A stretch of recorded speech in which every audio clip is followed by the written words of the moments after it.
हाय, मैं अमित कुमार जायसवाल आज आपके सामने लेक्चर नंबर 1 सेकेंड यूनिट का पहला लेक्चर होगा। ये एटॉमिक स्ट्रक्चर इसका टॉपिक होगा और ये टॉपिक आपको मैंने बताया था कि बेसिकली अगर हम जाने तो पहले परमाणु के बारे में जानना होता है और परमाणु क्या होता है। तो आज ये बेसिक लेक्चर हम आज देखेंगे और बेसिक लेक्चर ये एटम्स है और एटॉमिक स्ट्रक्चर इसके बारे में हम यहाँ पे स्टडी करेंगे। तो ध्यान दीजिएगा, अगर हम बात करें पहले एटॉमिक स्ट्रक्चर की, तो एटॉमिक स्ट्रक्चर तो अभी तक के जो वैज्ञानिकों ने दिया है 19वीं शताब्दी से लेकर अब तक के जो दिए गए हैं, अब तक के 4-5 मॉडल दिए जा चुके हैं। अगर हम बात करें पहला मॉडल थॉमसन ने दिया, दूसरा दिया रदरफोर्ड ने, तीसरा दिया नील बोर ने और जो अब आधुनिक हम पढ़ रहे हैं वो श्रोडिंगर की वेव इक्वेशन पे डिपेंडेंट है। तो आई होप कि आप लोगों को हम बताना चाह रहे हैं उसको समझिएगा, समझने की कोशिश भी करेंगे। तो देखिएगा, अगर हम बात करें परमाणु क्या है तो, और हाँ, शिकायत ये रहती है कि बच्चे नोट्स कैसे बनाएं, तो आप ध्यान दीजिएगा, हम जो हेडिंग डालेंगे उसको आप साथ में हेडिंग डालते जाइएगा और उसके अंतर्गत जो लिखेंगे आपको साथ में लिखते चलना है। बस यही आपका नोट्स होगा और यही आपको याद भी करना होगा। तो पहली हेडिंग हो जाएगी हमारी एटम या परमाणु।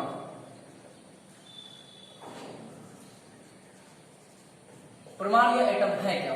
अगर हम बात करें पदार्थ का वह छोटे से छोटा कण जो अणु बनाता है और अविभाज्य होता है, जो अणु बनाता है और अविभाज्य होता है और रासायनिक अभिक्रियाओं में भाग लेता है, तो ऐसे स्ट्रक्चर को हम क्या कहते हैं? परमाणु कहते हैं। तो परमाणु है क्या? डेफिनेशन इसकी लिखिएगा और ध्यान दीजिएगा।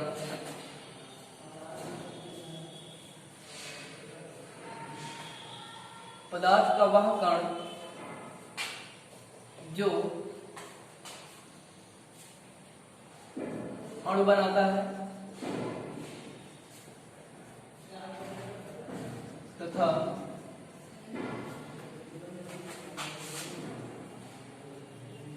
रासायनिक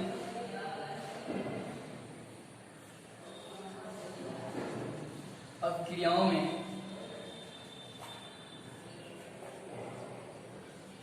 भाग लेता है तथा अविभाज्य होता है।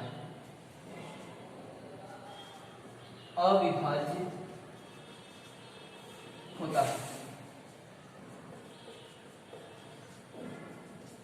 परमाणु कहलाता है। तो परमाणु है क्या? परमाणु हम बताएंगे आपसे। अगर आकृति के आधार पर देखें तो परमाणु के दो भाग होते हैं। अगर हम बात करें परमाणु, तो परमाणु मेनली देखें तो अगर आकृति इसकी देखें इसमें दो चीजें होती हैं, एक तो नाभिक होता है, एक नाभिक होता है और दूसरा कक्षक होते हैं।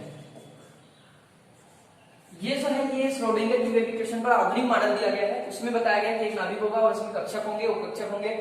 लेकिन अगर हम बात करें कि इनमें जो परमाणु मॉडल दिया गया है वो किस तरह से परमाणु को बताता है, तो ध्यान दीजिएगा, परमाणु जो होता है वो दो भागों से मिलकर बना होता है। परमाणु के दो भाग होते हैं। पहला कण, एक तो स्थायी कण होते हैं, इसमें स्थायी कण, ये दो प्रकार के कणों से मिलकर बना होता है, पहला स्थायी कण और दूसरा अस्थायी कण। अस्थायी कण, अगर स्थायी कणों की बात करें तो इसमें इलेक्ट्रॉन, प्रोटॉन, न्यूट्रॉन स्थायी कण होते हैं। जबकि अगर हम अस्थायी कणों की बात करें तो ये पॉजिट्रॉन,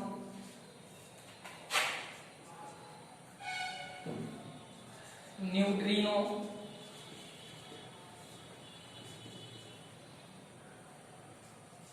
एंटी न्यूट्रिनो,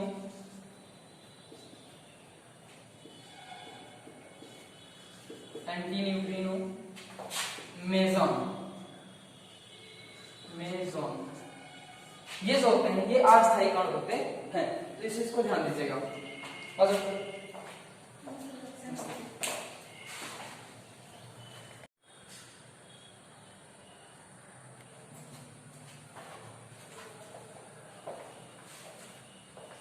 हाँ, तो आकार की हमने बात की। आकार अगर हम बात करें हाइड्रोजन, तो हाइड्रोजन जो होता है इसका आकार 0.28 एंगस्ट्रॉम होता है।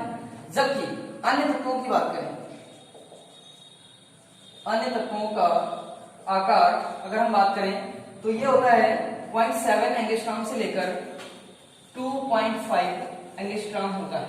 ये चीज आपको ध्यान रखना है। और इसके बाद फिर आगे हम बात करते हैं कि हमें इसमें क्या क्या पढ़ना है। हमें पढ़ना है यहाँ पर इलेक्ट्रॉन, प्रोटॉन और न्यूट्रॉन। ये डेफिनेशन में डाले हैं, इसको आप लोग नोट कर चुके होंगे। और अगर हम बात करें इलेक्ट्रॉन, प्रोटॉन, न्यूट्रॉन, तो क्या होता है? इलेक्ट्रॉन जो होता है उसको ई नेगेटिव से रिप्रेजेंट करते हैं और प्रोटॉन को पी पॉजिटिव से रिप्रेजेंट करते हैं। और जो न्यूट्रॉन होते हैं इसको हम एन नॉट से रिप्रेजेंट करते हैं। ये इलेक्ट्रॉन होते हैं, ये प्रोटॉन होते हैं और ये न्यूट्रॉन होते हैं। बेसिक लेक्चर में हमने इसकी बात भी कर ली है। अगर इतना समझ में आ गया तो हम आगे बात करें कि इनकी खोज। तो इनकी खोज अगर हम बात करें, इसकी खोज जे जे टॉमसन ने 1897 में की थी। और प्रोटॉन की खोज अगर हम बात करें तो रदरफोर्ड ने इसकी खोज 1819 में की थी। और अगर तीसरे की हम बात करें तो हमारा हो जाएगा न्यूट्रॉन, और इसकी खोज चैडविक ने 1832 में की, 1932 में की थी। ये 1919 हो जाएगा, 1919।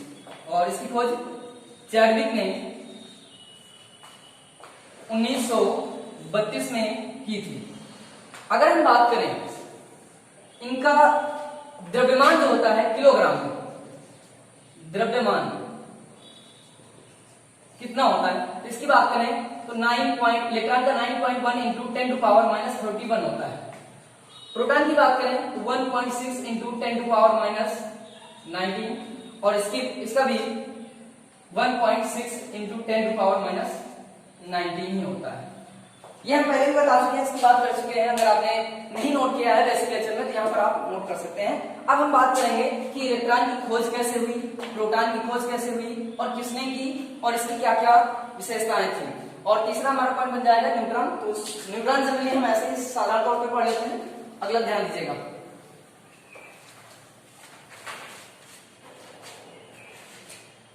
समझ में आ रहा है जो बताया, पढ़ा था इसको करके?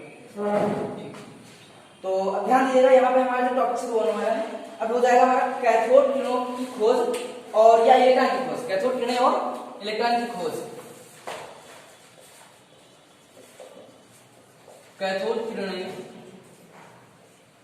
और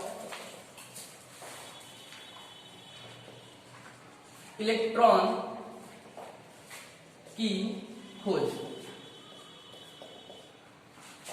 अगर हम बात करें इसकी खोज किसने की थी तो जूलियस प्लकर ने 1859 में इसकी खोज सर्वप्रथम की थी। जूलियस प्लकर 1859 में इन्होंने क्या कहा, कैथोड किरणों की खोज की। और कैथोड किरणों की खोज में ही इन्होंने जो बताया, जो लक्षण बताया, उसी को नाम दे दिया गया इलेक्ट्रॉन बाद में। तो क्या थी इलेक्ट्रॉन कैथोड किरणें, तो उनके बारे में जानते हैं। जूलियस प्लकर ने सबसे पहले अध्ययन किया, एक कांच की पतली नली ली, कांच की पतली नली ली। इस पर इन्होंने कैथोड लगाया और एक एनोड लगाया, एक कैथोड लगाया और एक एनोड लगा दिया, और इसको जोड़ दिया एक किसी इलेक्ट्रिक सोर्स से, जैसे बैटरी वगैरह या कोई अन्य चीज, इसे जोड़ दिया। ये हाई पावर सोर्स होगा, बैटरी वगैरह का कहें तो हाई पावर सोर्स होते हैं। ये जो हमारा सिरा दिख रहा है ये कैथोड का था, यह है कैथोड, जिस पर कि माइनस चार्ज होता है, और ये हमारा हो जाएगा एनोड, जिस पर प्लस होता है, ये एनोड हो जाएगा। और इसको जोड़ दिया एक बैटरी से, ये हाई पावर सोर्स होगा या उच्च ऊर्जा स्रोत, उच्च ऊर्जा स्रोत, इसे जोड़ दिया गया। ये कोई बैटरी वगैरह या कोई अन्य सोर्स होगा जिसके द्वारा इसको एनर्जी दी जाएगी। और यहां पर एक पंप लगा दिया, वैक्यूम पंप,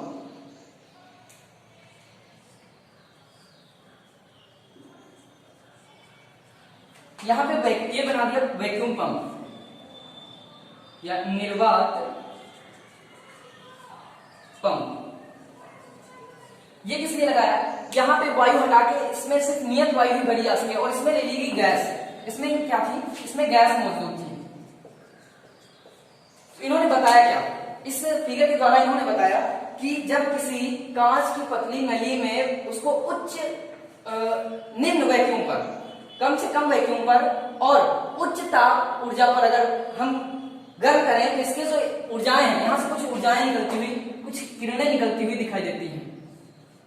इस तरफ से कुछ ऊर्जा किरणें निकलती हुई दिखाई देती हैं जो कि इस तरफ जाती हैं एनोड के ऊपर और एनोड के ऊपर ये प्रतिदीप्त उत्पन्न करती है, चमक उत्पन्न करती है। और ये चमक जो होती है, इसी चमक को प्रतिदीप्त कहते हैं। ये किरणें जो निकली, इन्हीं किरणों को कैथोड किरणें कहा गया, कैथोड किरणें कहा गया। एक बार फिर से समझिएगा, कैथोड किरणों की खोज किसने की थी, जूलियस क्लर्क ने 1859 में। इन्होंने बताया कि जब किसी हम कांच की पतली नली में वैक्यूम पर अगर हम किसी गैस को इस तरह से उसमें विद्युत प्रवाहित करते हैं कि उसमें से कुछ रेज निकलती हुई दिखाई देती हैं और ये रेज जो होती है अदृश्य होती हैं। पहले तो अदृश्य होती हैं, इनको इलेक्ट्रॉन सूक्ष्म देखने पर ये सूक्ष्म किरणें दिखाई देती हैं जो कि कैथोड से एनोड की ओर गति करती हैं। अब ये एनोड की ओर क्यों जाती हैं, कारण ये है कि ये किरणें माइनस चार्ज वाली हैं और ये किरणें इधर जो प्लेट लगी हुई है धन किरण वाली। आपको पता होना चाहिए प्लस और माइनस जब अपोजिट होते हैं तो एक दूसरे की ओर अट्रैक्शन शो करते हैं, यानी एक दूसरे की ओर आकर्षित होते हैं। तो यही कारण था, ये निगेटिव वाली थी और ये जाना चाहती थी पॉजिटिव की ओर, इसीलिए इनकी गति इधर से कैथोड से एनोड की तरफ जा रही है। और ये क्योंकि निकल रही है कैथोड एंड से, इस सिरे से निकल रही है कैथोड सिरों से, इसीलिए इन किरणों को नाम दे दिया गया कैथोड किरणें। इनके गुण क्या है इसको समझिएगा, फिगर में डाल है। कुछ और इसके पॉइंट अगर समझना चाहें तो ध्यान दीजिएगा। अगर यहाँ पर किसी धातु की पतली पन्नी लगा दें, धातु की पतली पन्नी अगर हम लगा दें तो किरणें इसको भेद कर उस पार निकल जाती है। और यही किरणें अगर कहीं इस दीवार पर गिर जाएं, इस दीवार पर अगर गिर जाती है तो यहाँ पर भी चमक उत्पन्न करती है, इधर दोनों तरफ, अगर इधर गिरे या इधर गिरे कांच की दीवार पर चमक उत्पन्न करती है। और अगर यहीं पर हम बात करें, अगर यहीं पर एक पिन की पतली सर्किल लगा दी जाए, पिन की पतली सर्किल लगा दी जाए तो ये रेस जो है इसमें धीरे धीरे ठोकर मार मारकर ऐसे इसको गति करवाती हैं, जिससे पता चल जाता है कि ये किरणें जो हैं वो सूक्ष्म कणों से मिलकर बनी होती हैं। इसको ध्यान दीजिएगा, ये जो पतला सर्किल है, ये जो साइकिल है, एक प्रकार से पहिया कह सकते हैं या पैडल कह सकते हैं, जिसमें ये किरणें पड़ती हैं तो इसको थोड़ा सा बल देती हैं और बल मारने के कारण ये सर्किल जो होती है वो घूमने लगती है। अर्थात हम ये जान सकते हैं कि जो ये किरणें हैं ये कहीं ना कहीं सूक्ष्म कणों से मिलकर बनी हुई है, इसीलिए इसे कहा कि कैथोड किरणें सूक्ष्म कणों से मिलकर बनी होती हैं। तो इसके कुछ विशेष गुण हैं, उनको नोट करिएगा। और हेडिंग आपकी रहेगी कैथोड किरणों के गुण, या आप जान ही चुके हैं कैथोड किरणें और इलेक्ट्रॉन की खोज हम पढ़ रहे हैं, इसके अंतर्गत आप डालिएगा कैथोड किरणों के गुण, कैथोड किरणों के गुण। वीडियो को रिप्लाई करके इसको देख लीजिएगा और यहाँ पे इसका फिगर बनाना अनिवार्य होगा। फिगर अगर आपके पास बुक है तो अच्छी बात है, उससे आसानी समझ पाएंगे, वरना यहाँ से फिगर बना लीजिएगा। तो कैथोड किरणों के गुण क्या होंगे, कैथोड किरणों के गुण अगर हम बात करें तो मैंने बताया ये एनोड, कैथोड से एनोड की ओर चलती है, यानी प्लस चार्ज से माइनस चार्ज की ओर चल रही है। कैथोड किरणें प्लस चार्ज से माइनस चार्ज की ओर चल रही है, एक चीज ध्यान दीजिएगा। ये जो कैथोड था,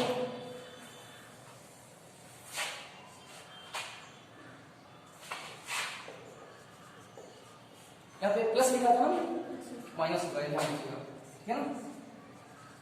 ये माइनस होगा और ये जो होगा एनोड, ये चीज ध्यान रखिएगा, ये एनोड होगा, एनोड, और ये प्लस होगा, ये चीज ध्यान रखिएगा वरना गलत हो जाएगा। ये माइनस है और ये प्लस है, इधर से चलेंगी, ये प्लस की ओर जाएंगी, इसलिए ये कैथोड किरणें कैसे होंगी, ऋणावेशित होंगी, ये चीज ध्यान रखिएगा। तो पहला पॉइंट हो जाएगा, आप लोग लिख लीजिएगा, कैथोड किरणें ऋणावेशित होती हैं, ऋणावेशित होंगी और ये धन आवेश से अट्रैक्शन रखेंगी, ये हमेशा इसकी ओर आकर्षित होना चाहेंगी, तो इन पर ऋण आवेश होता है। पहला पॉइंट, कैथोड किरणें, कैथोड किरणें ऋण आवेशित होती हैं, ऋण आवेशित होती हैं। दूसरा पॉइंट,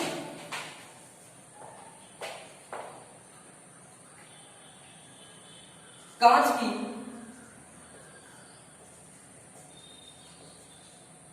दीवार पर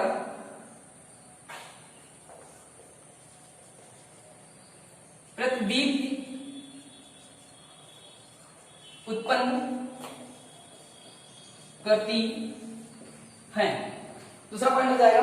और यहीं पर तीसरा पॉइंट हो जाएगा, कैथोड किरणें सूक्ष्म क्रॉस लिंक पर बनी होती है। कैथोड किरणें सूक्ष्म कणों से मिलकर बनी होती हैं। अगला हो जाएगा,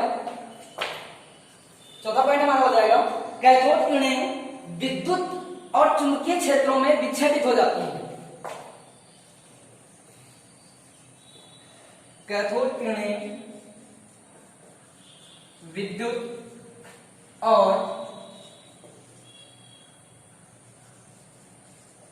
चुंबकीय क्षेत्र में विक्षेपित हो जाती है। कहने का मतलब क्या है, अगर इनको कहीं कोई विद्युत चुंबकीय क्षेत्र मिल जाए जहां पे विद्युत हो, प्लस चार्ज हो और माइनस चार्ज हो, तो ये अगर माइनस चार्ज वाली है तो ये हमेशा प्लस चार्ज वाले की ओर मुड़ जाएंगे। अगर यहीं पे साथ में इसके माइनस चार्ज हो तो माइनस वाले के साथ नहीं जाएंगे, ये इधर मुड़ जाएंगे, हमेशा ध्यान रखिएगा। और ऐसे ही इसके बाद जब कैनाल किरणें होंगी वो भी मुड़ेंगी, विद्युत क्षेत्र में वो भी जाएंगी, लेकिन ये धन किरणें, जो ऋण किरणें होंगी वो धन की ओर जाएंगी, और कैनाल किरणें जो होती है वो धन किरणें होती है, इसलिए वो ऋण क्षेत्र की ओर जाएंगी। ध्यान रखिएगा, ये चुंबकीय जो क्षेत्र है इसमें इधर की ओर अगर पूछा जाए किधर जाएंगे तो ये धन आवेश की ओर जाएंगे, ये ध्यान रखिएगा, क्योंकि इन पर ऋण आवेश है, हमेशा धन की ओर अट्रैक्ट होंगी। तो ये पॉइंट आपको समझ में आया होगा। अगला पॉइंट हमारा हो जाएगा, कैथोड किरणें कांच की नली पर प्रतिदीप्ति उत्पन्न करती है, दीवार पर प्रतिदीप्ति उत्पन्न करती है, मैंने बता दिया। और अगर ये धातु की पतली पन्नी रख दी जाए इनके बीच में, ठीक है, चलो मिटा दें। अगला पॉइंट हमारा देखिएगा, इसको मिटा देना, नोट करते जा रहे हो। पांचवा पॉइंट हमारा हो जाएगा, कैथोड किरणें, कैथोड किरणें धातु की पतली परत कह सकते हैं या पन्नी कह सकते हैं, पन्नी को भेद कर आगे निकल जाती है, भेद कर आगे निकल जाती है। छठा पॉइंट हमारा हो जाएगा, ये एक्स किरणें उत्पन्न करती हैं। कैथोड किरणें एक्स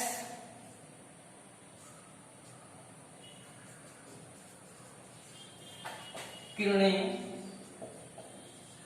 उत्पन्न करती हैं।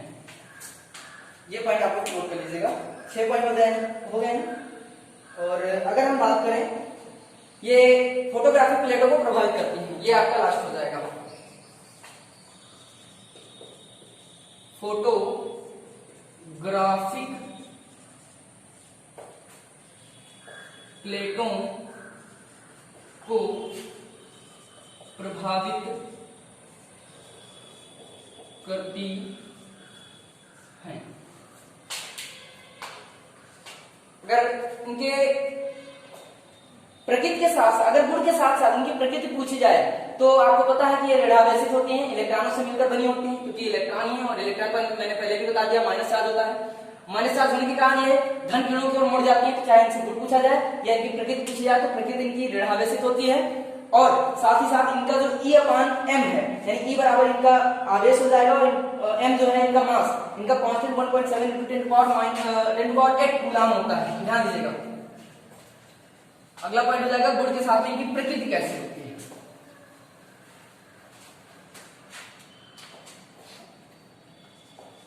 प्रकृति कैसी होती है इनकी, अगर हम बात करें धन किरणों की, तो इनकी जो होती है ऋणावेशित होती है। कैथोड किरणें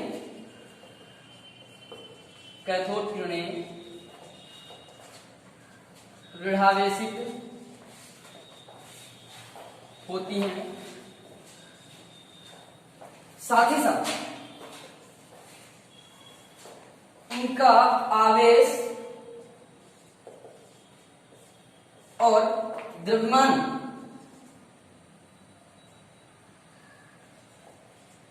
का अनुपात जो होता है, आवेश को E और द्रव्यमान को M कहते हैं, ये होता है 1.9 इंटू 10 टू पावर 8 कूलम होता है।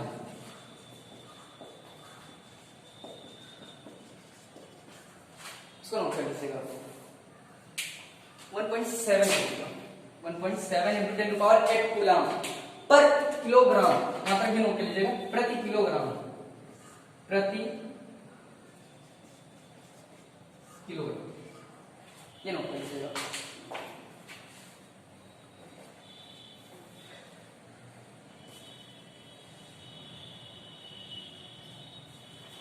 और इन्हीं किरणों को बाद में इलेक्ट्रॉन नाम दिया गया।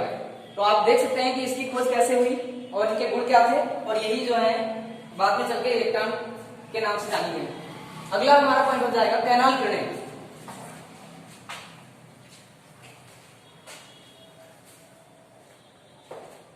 अगला टॉपिक हमारा है, अगली हेडिंग हो जाएगी कैनाल किरणें, या इन्हीं को धन किरणें भी कहा जाता है। कैनाल किरणें या धन किरणें तथा प्रोटॉन की खोज।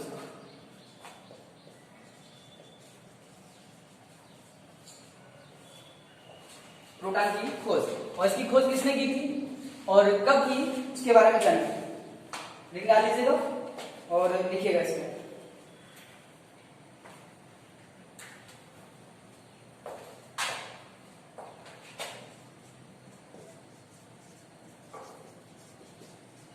Goldstein 1886, Goldstein 1886।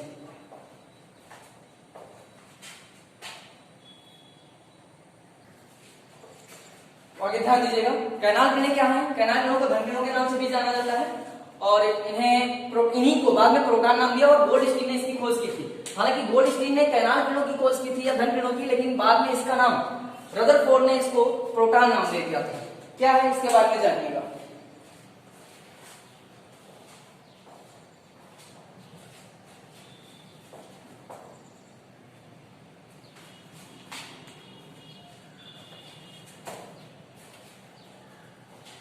गोल्डस्टीन ने क्या बताया? गोल्डस्टीन ने कहा कि अगर हम किसी कांच की पतली नली में एक कैथोड को छिद्रित करके अगर लगा दें, या छिद्रित कैथोड लगाकर उस पर विद्युत विसर्जित करवाई, और उसमें देखा कि जो कुछ किरणें हैं वो कैथोड से एनोड की ओर जा रही थी, जो कि कैथोड किरणें थी, लेकिन यहाँ पे कुछ प्लेटें कैथोड इंड को भेद कर उसके पीछे, छिद्र के पीछे निकलती जा रही हैं, और ये एनोड के पीछे प्रतिदीप्त उत्पन्न कर रही हैं। इन किरणों को कैनाल किरणें कहा गया। कैसे, ध्यान दीजिएगा।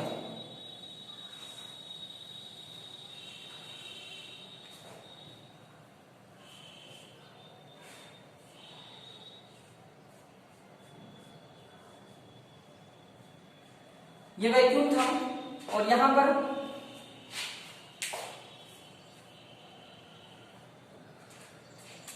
एनोड हो जाएगा इधर। इस बार इस तरफ एनोड है, ये हो जाएगा एनोड, और इधर जो होगा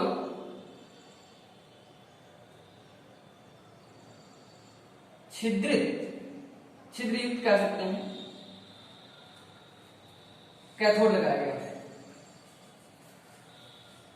कैथोड लगाया गया, और इसे भी जोड़ दिया गया उच्च ऊर्जा सोर्स से।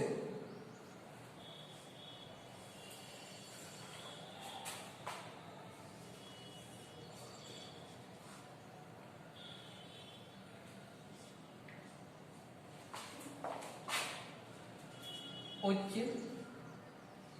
ऊर्जा स्रोत, ये है कैथोड और ये है एनोड। अब जब यहां पे विसर्जन नली में, ये विसर्जन नली, इसको कहते हैं विसर्जन नली,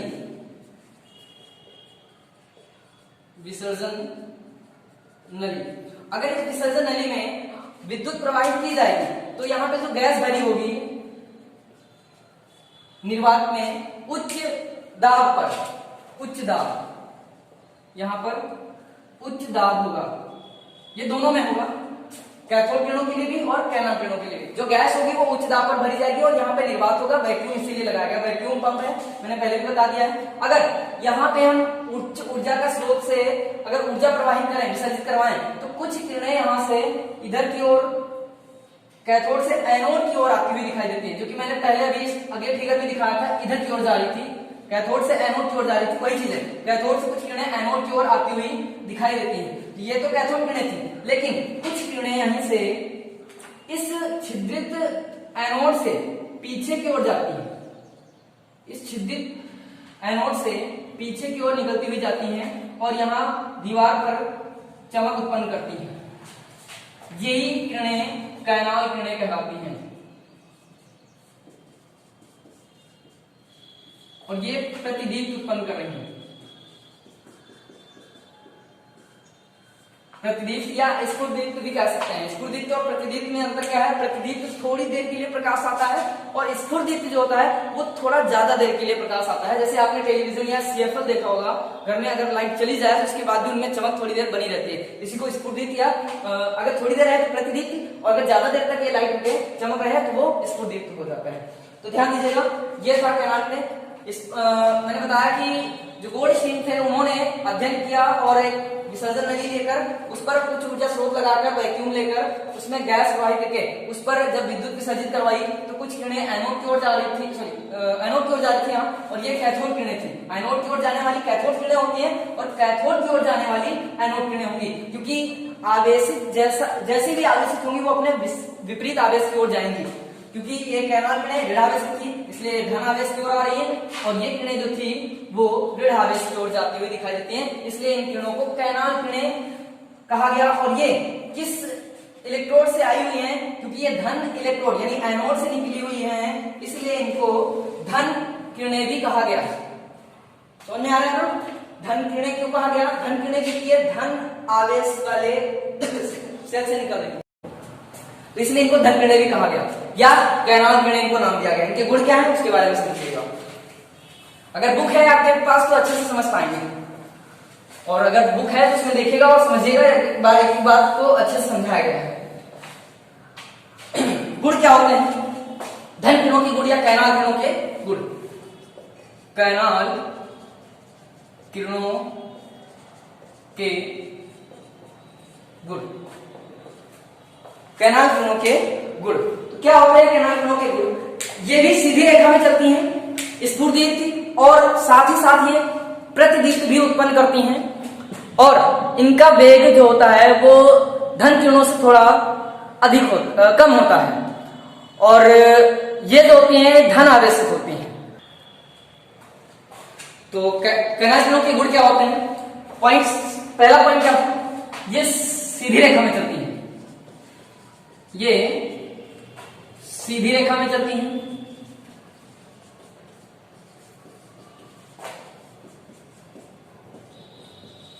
ये सीधी रेखा में चलती हैं।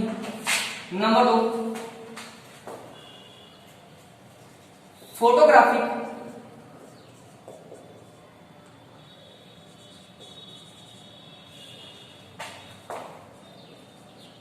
प्लेटों को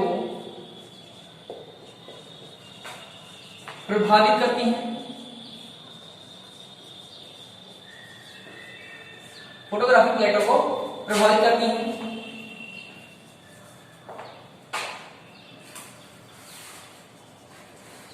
कांच की नली पर, कांच की नली पर तापदीप्ति, तापदीप्ति क्या है या प्रतिदीप्ति क्या है, तथा स्फुरदीप्ति, स्फुरदीप्ति उत्पन्न करती हैं, स्फुरदीप्ति उत्पन्न करती हैं। धात, ये धात की बहुत पतली पन्नी होगी उसको देखकर आगे निकल जाते हैं। चौथा पॉइंट है, ये धात की बहुत पतली पन्नी को भेद सकती है या भेद कर आगे निकल जाती है। वहां पर क्या था, धात की पतली पन्नी थी और यहाँ पर धात की बहुत पतली पन्नी होगी, यानी इनकी क्षमता थोड़ी कैथोड किरणों से थोड़ी कम होती है। अगला पॉइंट, ये या इनका वेग कैथोड किरणों से थोड़ा कम होता है। इनका वेग कैथोड किरणों से थोड़ा कम होता है। इनका वेग कैथोड किरणों से थोड़ा कम होता है। चुंबकीय क्षेत्र हो या वैद्युत क्षेत्र हो, इसमें ये मुड़ जाते हैं।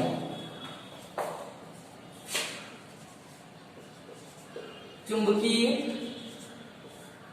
तथा वैद्युत क्षेत्र में विक्षेपित होती है, मुड़ जाती है।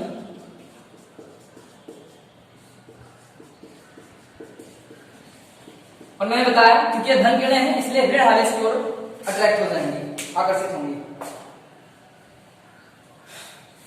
ठीक है ना, तो ये पॉइंट हो गया। अब इसके बाद फिर न्यूट्रॉन की खोज क्या होती है और यहां पर क्या होता है, अगर आपसे पूछा जाए तो इनकी प्रकृति पूछी जाए तो ये कैसे होती है। मैंने पहले बताया वो ऋण आवेशित होती है और ये कैसे होती है, ये धन आवेशित होंगी। ठीक है ना, क्योंकि ये कैनॉल किरणें हैं, मैंने पहले ही बता दिया। ये हेडिंग क्या लिखी हुई है, धन किरणें। ये धन किरणें होती है, इन पर धन आवेश होता है क्योंकि ये एनोड से निकलती हुई दिखाई देती है। जो एनोड से निकलेंगी यानी धन आवेश से निकलेंगी वो धन आवेशित होंगी और जो कैथोड से निकलेंगी वो ऋण आवेशित होंगी।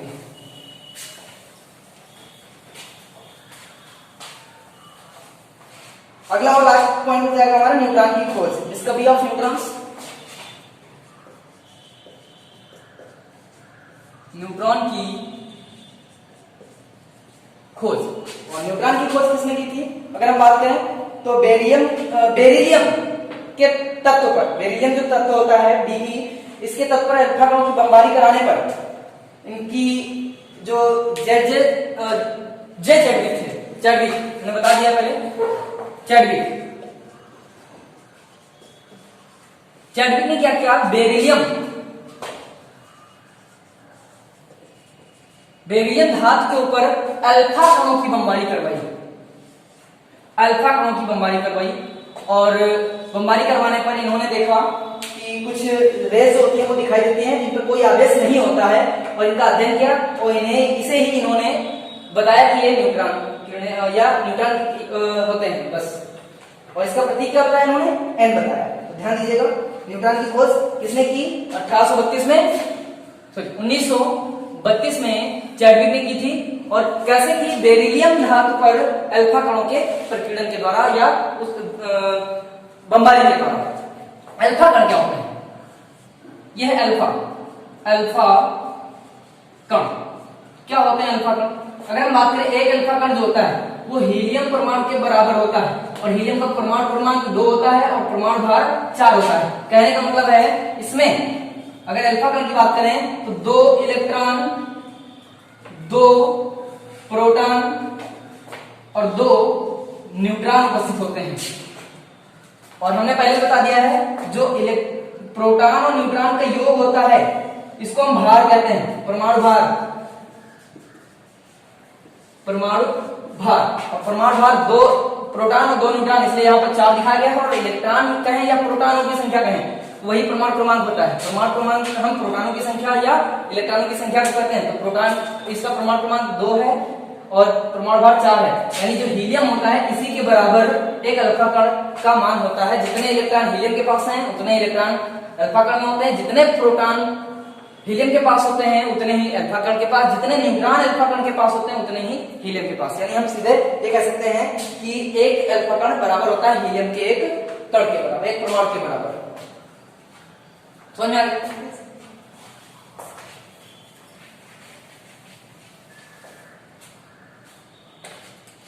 तो जैसे चैडविक ने बेरिलियम की धातु पर बेरिलियम तत्व पर अल्फा कणों की बमबारी कराया, जिससे उदासीन कण किरणों के रूप में मिले, जिसे इन्होंने क्या कहा? न्यूट्रॉन, जिसका प्रतीक n बताया और इस पर आवेश 0 बताया।